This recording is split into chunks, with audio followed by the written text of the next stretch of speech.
Okay, top of this, people, I've got the hover cam flipped so you can actually see my notes not upside down, which means I had to make a new video just for you, so I'm talking to myself all by myself. It's always the best.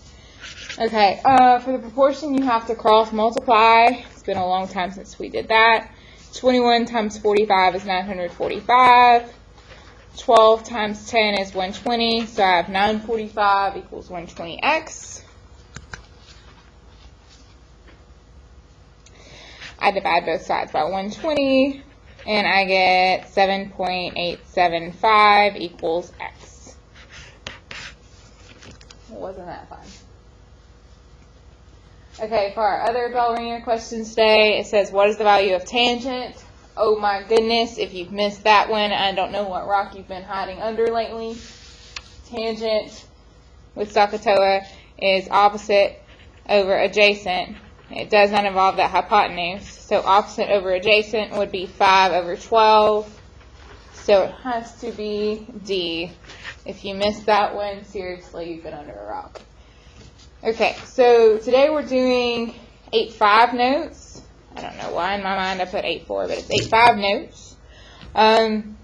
It says angle of elevation and depression, which looks a little scary, a little depressing. But it's actually going to be just fine because it's just word problems involving what we've been talking about lately. The important thing is there's a line of sight. Do you see the person? Pretend you're that person. So when you look out on the world, if you're looking down at something, it's the angle of depression. And if you're looking up at something, it's angle of elevation. I swear it would make more sense, and I can say that again with you, with me in person. Otherwise, I'm just making faces at myself. Okay, so let's just go straight to the first example. It says an angle of elevation, meaning we're looking up at something. The angle of elevation is 49 degrees. And it's from you to the top of this hill. And the question asks, how high is the hill? So I'm going to put an X on this side. But we're still just practicing what we've been doing, so I need to decide, am I going to use sine, cosine, or tangent? Since from the 49, I'm given the x would be the opposite, the 400 would be the adjacent, so I'm going to pick tangent.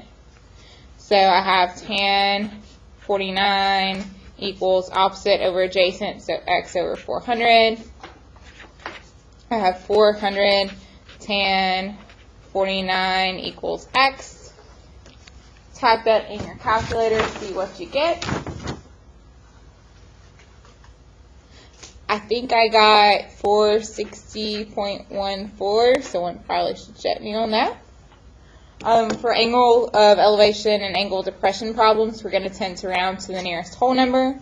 So my answer is actually going to be about 460 feet.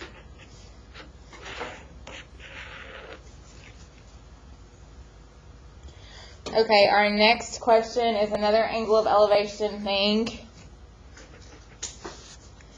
And it has to do with a telephone pole casting a shadow. So I need to find the angle of elevation of the sun. And oh my goodness, they didn't draw a picture, so I have to draw my own. So here's my sun. They want me to find the angle of elevation of the sun when a 12.5 meter tall telephone pole casts an 18 meter long shadow. So here's my telephone pole. It's 12.5 meters tall, and the angle of elevation, we're looking up at that sun. And now the last thing I have to decide is where to put the 18. Am I going to put the 18 on the hypotenuse, or am I going to put the 18 on this bottom? That requires a little bit of common sense about shadows, because shadows happen on the ground, so I'm going to put the 18 on the ground. Okay, I have to pick which trig function to use, if I'm going to use sine, cosine, or tangent, and ironically today, most of my problems are tangent, and that is just a coincidence. So I'm given the opposite and the adjacent. So I have tan x equals 12.5 over 18. This one is a little more difficult because we're solving for that angle. We have to kill off tan, so we get to use that inverse button. So in your calculator, type in tan inverse 12.5 over 18 and see what you get. when I typed it in, I got about 34.77 degrees. So if I round that to the nearest whole number, that's about 35 degrees. Okay, so far so good. These seem pretty easy. Angle of elevation ones really are pretty easy.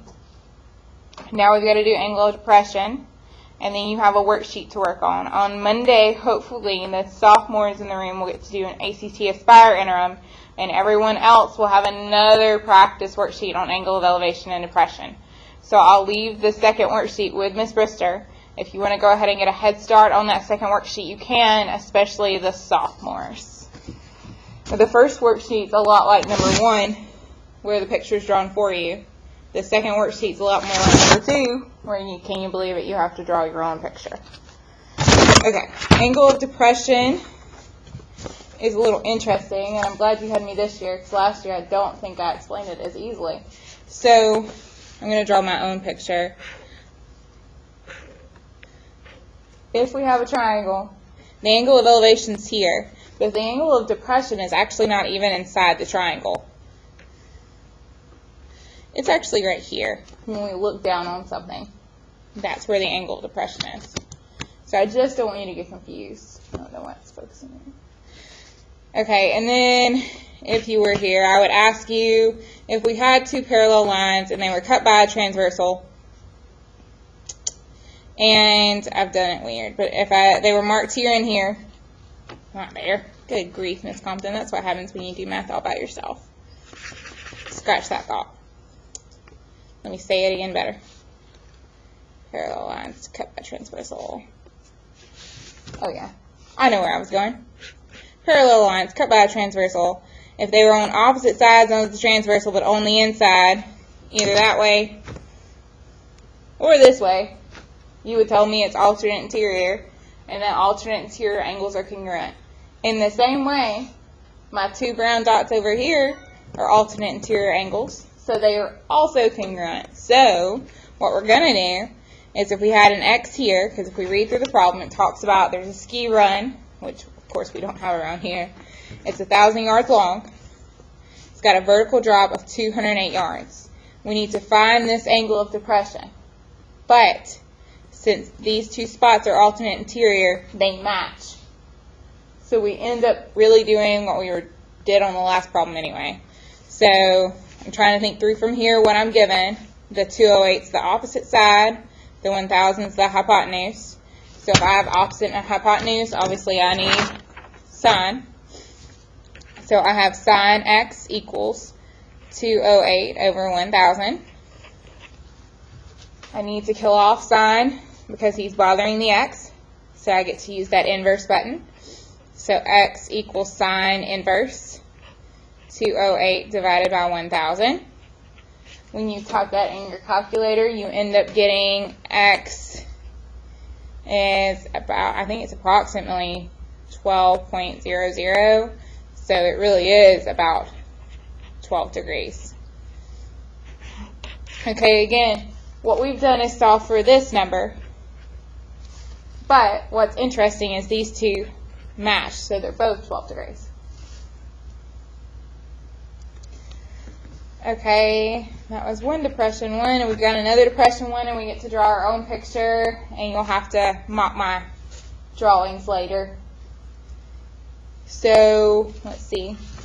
Maria is at the top of a cliff, so here's Maria's cliff. There's Maria, she has lots of hair. She's at the top of the cliff. Please don't jump, Maria. And she sees a seal in the water. If the cliff is 40 feet above the water, so 40 feet, here's the water. And the angle of depression is 52 degrees. We need to find the distance from the seal to the cliff. Well, I can't draw a seal, but here's my shark. It also happens to look sort of like my airplane. No coincidence intended. Okay, so I did the 40, and it says angle of depression is 52. Again, angle of depression doesn't actually happen inside our triangle.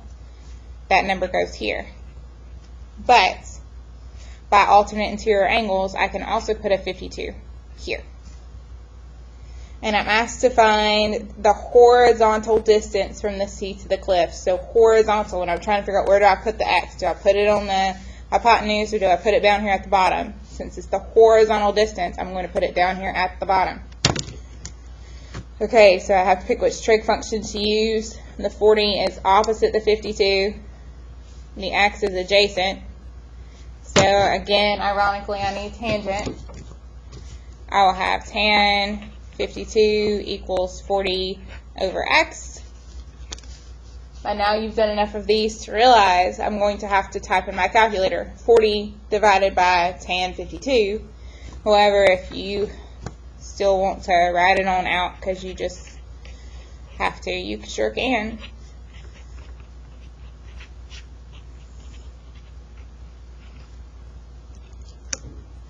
Okay, and when you type that in your calculator, you get, I think, 31.25 feet, because we were solving for feet. We were solving for the bottom, yeah, it's feet. And if we round that to the nearest foot, we would say about 31 feet. Okay, that's really all there is to angle of elevation and depression problems. Of course, we can make them more complicated, like in number 5, and throw in more words. But on your first worksheet, I'm not going to do that to you, and it's as minimal words as possible. The second worksheet's a little harder. If you paid attention to the board today, I already had to work out an example for first and second period about a boat and 2 ships. So we'll deal with that when we get there. Okay, so the last one is number 5, and I'm going to draw a really complicated picture, although it's not completely necessary. Okay, so at a diving competition, a 6-foot tall diver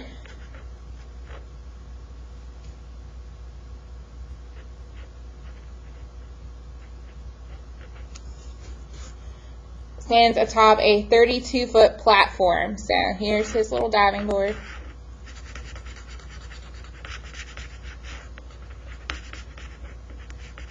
Here, I'll even give him a ladder so we know how he got up there. And I know this entire thing is, it says 32 feet. Okay, and then it says the front edge of the platform projects 5 feet beyond the end of the pool. Well, that makes perfect sense. The diving board's hanging over the pool, thank goodness, so he doesn't land on the concrete. The diving board is 5 foot long. The pool itself is 50 feet in length, so let me add some water. The whole length of the pool is 50 feet. A camera is set up at the opposite end of the pool, even with the pool's edge. So, here, I already know the end game on this, so let me get my picture right. Okay, so here's my camera at the pool's edge, because you know that's what cameras look like. And then it says the camera is set up at the end of the pool, even with the pool's edge. If the camera is angled up so that its line of sight extends to the top of the diver's head. That's why I drew my hypotenuse like that. What is the camera's angle of elevation? So we're looking up to the nearest degree. Clearly I've made a super complicated picture. I'm going to try to simplify it down, and if you just want to go with the straight simple version, you sure can. Okay, this is what we're looking for. We've got to figure out how far away, or what number to put on the bottom of this triangle. The pool is 50 total feet, but he's already 5 foot. The diving board's already 5 feet long, so I'm going to do 50 minus 5 and get 45, and put a 45 on the bottom of my triangle. And then when we try to think of how high up the tip top of his head is, well, he's 32 feet in the air, but he's 6 feet tall. So 32 plus 6, my shot needs to be 38 feet up. So again, this was not at all intentional, but we see we've been given the opposite and the adjacent. So I need tangent one last time. Tan x equals opposite over adjacent. I need to kill off tangent, so I use inverse tangent.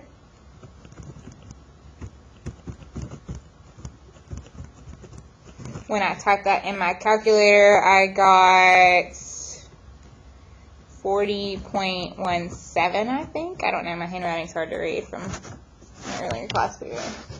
Okay, so that is about 40 degrees.